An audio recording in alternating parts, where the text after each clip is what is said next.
പുറത്ത് നല്ല മഴയാ, നിങ്ങൾക്ക് കാണാൻ പറ്റുമെന്ന് അറിയത്തില്ല, ഒന്ന് കാണിച്ചു വെച്ചേ.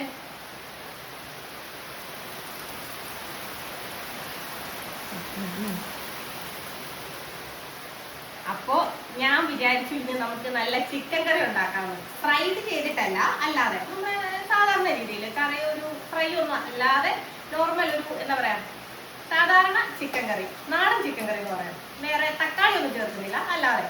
അപ്പൊ ഞാൻ ആദ്യം തന്നെ ചിക്കൻ കഴുകി, ഏകദേശം 1 കിലോയുള്ള ചിക്കൻ, 1.5 കിലോ ചിക്കൻ ആയിരുന്നു.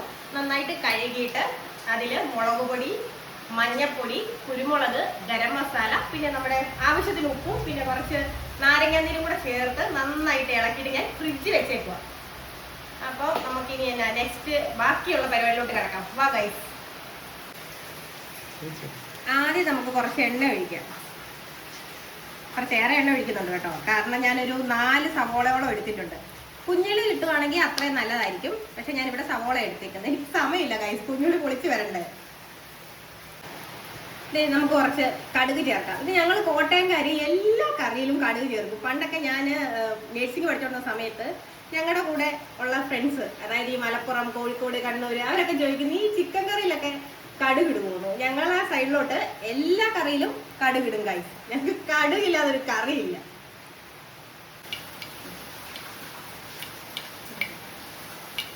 ഇപ്പം കടുക് ഏകദേശം പൊട്ടി തീർന്നിട്ടുണ്ട്. ഈ കടുക് പൊട്ടുമ്പോൾ മോൻ കുറച്ച് മാറ്റി വെക്കുക, ഇല്ലെങ്കിൽ എന്നെ പോലെ കണ്ണിന്റെ മണ്ടയിൽ തെറിക്കും കൈ. അപ്പൊ എന്റെ കണ്ണിന്റെ മണ്ടയിൽ ഒരു കടുക് വന്നിരുന്നിട്ട് അവിടെ മുറിഞ്ഞിരിക്കുക. അപ്പൊ ഞാൻ ഏകദേശം ഒരു 4 സവോള എടുത്തിട്ടുണ്ട്. ഒരു മീഡിയം സൈസ്, മീഡിയം ഒന്നും തന്നെ പറയാൻ പറ്റില്ല, ചെറിയതാണ്. 4, ഒരെണ്ണം വലുതും 3 എണ്ണം ചെറുതും. അത് ഞാൻ ഇതിലോട്ട് ഇടുക. കടുകൊക്കെ പൊട്ടി കേട്ടോ, അതിനുശേഷം ഇതിട്ടെ നമുക്കിത് നന്നായിട്ടൊന്ന് ഇളക്കാം. ശരിക്കും പറഞ്ഞു കഴിഞ്ഞാൽ സവോള നന്നായിട്ടൊന്ന് വഴണ്ട് വരണം. ഇച്ചിരി നേരം എടുക്കും. എന്ന് വെച്ച് കഴിഞ്ഞാൽ ഇച്ചിരി ഫ്ലെയിമൊക്കെ കുറച്ച് വെച്ച് അത്യാവശ്യം നേരം നിന്നിട്ട് ഒരു 10 മിനിറ്റോളം എടുക്കും ഇത്രയും സവോള ഒന്ന് നന്നായിട്ട് വഴണ്ട് വരാൻ. സവോള വരട്ടെ കായി.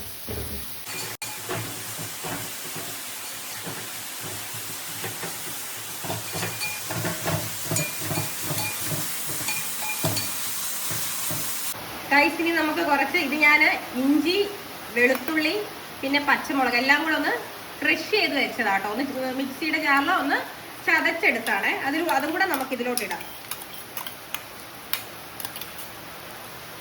എന്നിട്ട് നമുക്കിന്ന് ഇളക്കാം.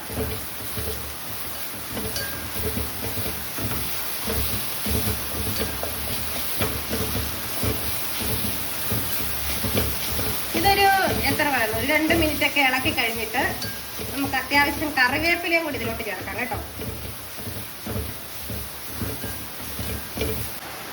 കറിവേപ്പില 2 തണ്ട് കേട്ടോ, അതും കൂടി ഇതിലോട്ട് ചേർക്കാണ്. എന്നിട്ട് നമുക്ക് നന്നായിട്ടൊന്ന് ഇളക്കാം. ഞാൻ കുറച്ച് എണ്ണയും കൂടെ ഒഴിക്കുകയാണെങ്കിൽ നമുക്ക് മസാല വറക്കാം. പിന്നെ ഞാനൊരു കാര്യം പറയാൻ മറന്നുപോയായിരുന്നു. ഞാൻ സവോള വഴറ്റിയ സമയത്ത് തന്നെ അതിനാവശ്യത്തിനുള്ള ഉപ്പും കൂടെ ചേർത്തിട്ടുണ്ടായിരുന്നു. എന്നാലും സവോള ഈസി ആയിട്ട് പെട്ടെന്ന് വഴണ്ടി കിട്ടത്തുള്ളൂ. അപ്പം നമ്മളിപ്പം ഏതായാലും ചട്ടി ഓൾറെഡി ചൂടായിരുന്നു, എണ്ണ ഒഴിച്ചു. ചട്ടി ഇപ്പം എണ്ണയും ചൂടായിട്ടുണ്ട്. നമുക്ക് അതിലോട്ട് ഞാനൊരു 2-2.25 സ്പൂൺ മല്ലിപ്പൊടി എടുത്തിട്ടുണ്ട്. പിന്നെ ഇത് കാശ്മീരി ചില്ലി പൗഡറാണ്. ഓൾറെഡി ഞാൻ ചിക്കനകത്ത് ഈ മസാലയൊക്കെ നമ്മുടെ മുളക് പൊടിയും അതിൽ എരിവുള്ള മുളക് പൊടിയും കുരുമുളകും ഒക്കെയാണ് ഞാൻ ചേർത്തിരിക്കുന്നത്. അതുകൊണ്ട് ഞാൻ അത്ര അധികം ഇതൊരു കളറിന് വേണ്ടിയാണ് കൂടുതലായിട്ട് ഞാൻ കാശ്മീരി ചില്ലി എടുത്തേക്കുന്നത്. നമുക്ക് ആദ്യം തന്നെ മല്ലിപ്പൊടി ആദ്യം ഇടാം. കാരണം ഡയറക്റ്റ് നമ്മൾ എപ്പോഴും മുളക് പൊടി ഇട്ട് കഴിഞ്ഞാൽ മുളക് പൊടി നമുക്ക് അരിഞ്ഞു പോകും. അതുകൊണ്ട് ആദ്യം മല്ലിപ്പൊടി ഇടുക. എന്നിട്ട് ജസ്റ്റ് അതൊന്ന് ഇളക്കുക. ഞാൻ ഒത്തിരി എണ്ണ ചേർക്കുന്നില്ല ഗൈസ്, കാരണം ഓൾറെഡി സവോള വഴറ്റാൻ കുറച്ച് എണ്ണ ചേർത്തായിരുന്നല്ലോ. എന്നിട്ട് പിന്നെ നമുക്ക് മുളക് പൊടി ആക്കാം. എന്നിട്ട് എല്ലാം കൂടെ ചേർത്ത് അങ്ങ് ഇളക്കാം. ഞാനിതിൽ മഞ്ഞപ്പൊടി ഇതെല്ലാം ഒന്ന് ഇളകി കഴിഞ്ഞിട്ടാണ് ചേർക്കുന്നത്. പിന്നെ ചിക്കനകത്ത് ഓൾറെഡി ഞാൻ പറഞ്ഞായിരുന്നല്ലോ ഞാൻ മഞ്ഞപ്പൊടിയൊക്കെ ചേർത്താണ് വെച്ചേക്കുന്നത്. അതുകൊണ്ടൊരു കുറച്ച് മഞ്ഞപ്പൊടിയും കൂടെ നമുക്ക് ഇതിലോട്ട് ചേർക്കാം.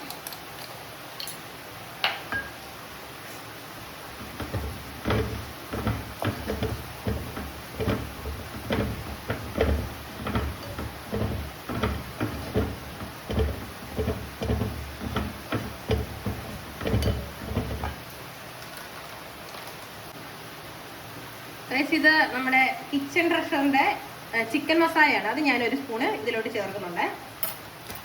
അതും കൂടെ ചേർത്ത് നമുക്കിതൊന്ന് നന്നായിട്ട് ഇളക്കിയെടുക്കാം. ഞാൻ ആക്ച്വലി ഗരം മസാല ഇതുവരെയായിട്ട് ചേർത്തിട്ടില്ല. ഗരം മസാല ഓൾറെഡി നമുക്ക് അല്ലാതെ കിട്ടത്തില്ലേ, നമ്മുടെ ഇതായിട്ട് മറ്റേ ഗ്രാമ്പൂ, ഏലക്ക, തക്കോലം ഒക്കെ, അത് ഞാനൊന്ന് പൊടിച്ച് വെച്ചിട്ടുണ്ട്. അത് ഞാൻ ഇപ്പം ചേർക്കുന്നില്ല. അപ്പം ഞാൻ ഇതിനകത്ത് ചേർത്തത് മല്ലിപ്പൊടി, മുളക് പൊടി, പിന്നെ നമ്മുടെ മഞ്ഞൾപ്പൊടി, പിന്നെ കിച്ചൺ ട്രഷറിൻ്റെ ഒരു സ്പൂൺ ചിക്കൻ മസാല. നമുക്ക് നന്നായിട്ടൊന്ന് ഇതിൻ്റെ പച്ചമണം മാറുന്നത് വരെ ഒന്ന് നന്നായിട്ടൊന്ന് ഇളക്കിയെടുക്കാം. ഏകദേശം ഇതൊക്കെ മാറിയിട്ടുണ്ട് കേട്ടോ, ആ ഒരു പച്ചമണമൊക്കെ. അപ്പം ഞാൻ നേരത്തെ ഞാൻ പറഞ്ഞില്ലായിരുന്നു, ഞാൻ മസാലയൊക്കെ ചേർത്ത് ഫ്രിഡ്ജിൽ വെച്ചിട്ടുള്ളത്. ഇതിൽ ഈ കറുത്ത് കിടക്കുന്നതൊക്കെ കുരുമുളക് കേട്ടോ. ഞങ്ങൾക്ക് ഇവിടെ അത്യാവശ്യം കുരുമുളക് കിട്ടുന്നുണ്ട്. ഞാൻ നല്ലപോലെ കുരുമുളക് തട്ടും. അപ്പം എരിവ് ഏകദേശം ഉണ്ട്. പിന്നെ എരിവുള്ള മുളക് പൊടിയും കൂടാണ് ഞാൻ ഇതിൽ ചേർത്തേക്കുന്നത്. അപ്പം നമുക്ക് അത് ഇതിലോട്ടിടാം. ഇപ്പം ഞാൻ വെള്ളം ചേർക്കുന്നില്ല, കാരണം ചിക്കനിൽ നിന്ന് തന്നെ വെള്ളം വരുമല്ലോ. അപ്പം ഇങ്ങനെ വെച്ചിട്ടൊരു ലോ ഫ്ലെയിമിൽ ഇട്ടിട്ട് ഇത് വേവിക്കാൻ പോവാം. ഇനിയിപ്പോൾ അഥവാ നമുക്ക് ചാറ് കുറച്ചും കൂടെ വേണമെങ്കിൽ ഇത്തിരി ചൂടുവെള്ളം ഇതിലോട്ട് ചേർക്കാം. ഇപ്പം ഞാൻ എന്തായാലും ചേർക്കുന്നില്ല, ചിക്കനിൽ നിന്നുള്ള വെള്ളം ഇറങ്ങുമല്ലോ. ഞാൻ ഓൾറെഡി ചിക്കനിലെല്ലാം ഉപ്പ് ചേർത്തിരുന്നതാണ്. പിന്നെ അതിന് ഓൾറെഡി നമ്മൾ സവോളയ്ക്കും ആദ്യം ഉപ്പ് ചേർത്തായിരുന്നു വഴറ്റിയത്. അതുകൊണ്ട് ഇപ്പോൾ ഉപ്പൊന്നും ചേർക്കുന്നില്ല. ഇതിങ്ങനെ ഒന്ന് ജസ്റ്റ് ഒന്ന് ഇളക്കി നമുക്ക് അടച്ച് വെച്ച് ഒന്ന് വേവിക്കാം. ഈ ചിക്കനിൽ നിന്ന് തന്നെ നമുക്ക് വെള്ളം ഊറി വരും. നമുക്കൊന്ന് നോക്കാം ഗൈസ്, അത് കഴിഞ്ഞിട്ട് കാണാം. ഗൈസ്, ഞാൻ പറഞ്ഞില്ല, ഞാൻ ഇതിൽ ഒരു തുള്ളി വെള്ളം ഒഴിച്ചിട്ടില്ല. ഇപ്പം എത്രയും വെള്ളം ഉണ്ടെന്ന് നോക്കിയെങ്കിൽ. ആക്ച്വലി നമ്മളിത് വെള്ളം ഒഴിക്കാതെ വെക്കുമ്പോഴാണ് അതിൻ്റെ ടേസ്റ്റ്. ചിക്കനിൽ നിന്ന് തന്നെ ആ വെള്ളം ഇറങ്ങി വരുമ്പോഴാണ് അതിൻ്റെ ടേസ്റ്റ് വരുന്നത്. അപ്പോൾ ഏകദേശം ഒരു 10-20 മിനിറ്റ് ആയിട്ടുണ്ട് ചിക്കൻ വെച്ചിട്ട്. അപ്പം ഞാനിതിൻ്റെ ടേസ്റ്റ് ഒന്ന് നോക്കാവേ.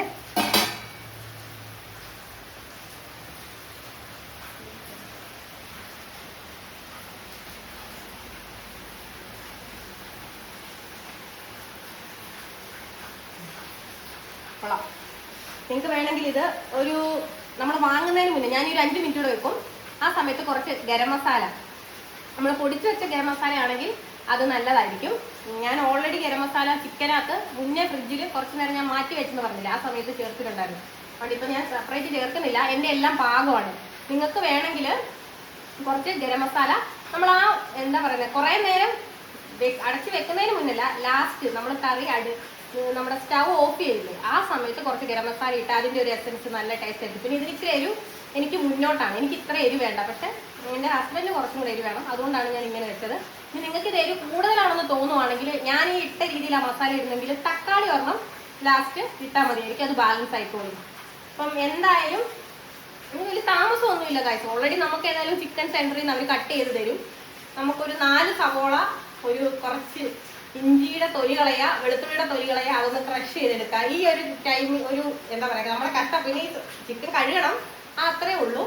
നിങ്ങൾ എന്തായാലും ഇതൊന്ന് ട്രൈ ചെയ്ത് നോക്കാം. എല്ലാവരും എപ്പോഴും ഞാൻ പറയുന്ന പോലെ എല്ലാവർക്കും അറിയാവുന്ന കാര്യങ്ങൾ തന്നെയാണ് ഞാൻ ചെയ്യുന്നത്. പിന്നെ എന്താണെന്ന് വെച്ചാൽ എനിക്കിങ്ങനെ നിങ്ങളോടും കൂടെ ഷെയർ ചെയ്യണം, അങ്ങനെ ഒരു ഇൻട്രസ്റ്റ് ഉണ്ട്. അതുകൊണ്ടാണ് കേട്ടോ. Bye guys.